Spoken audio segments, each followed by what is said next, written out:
এটা হলো ইসলামের মদিনাতে সবচাইতে প্রথম মসজিদ। মোহাম্মদ সাল্লাল্লাহু আলাইহি সাল্লাম যখন হিজরতে আসছে মদিনাতে মক্কা থেকে, তখন সর্বপ্রথম এই মসজিদে আসছিলেন। এই মসজিদটাতে উনি নামাজ পড়ছিলেন। এটা হলো কুবা মসজিদ।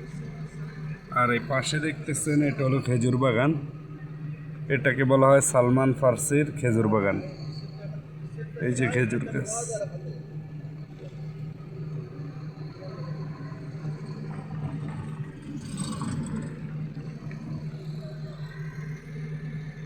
আমার প্রতি সপ্তাহে এখানে আসা হয়, প্রত্যেক সপ্তাহে আল্লাহ আনে। এই মাঝখান দিয়ে দেখছেন, এটা হলো মাঠ।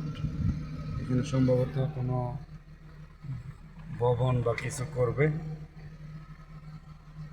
আর এটা হচ্ছে সবচাইতে অনেক পুরানা একটা বাড়ি। বলতে পারি না এটা কোন আমলের, তবে অনেক পুরানো একটা বাড়ি,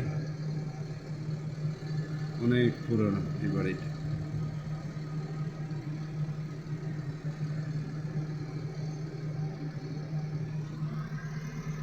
এই যে কুবা মসজিদের মিনারটা দেখা যায়।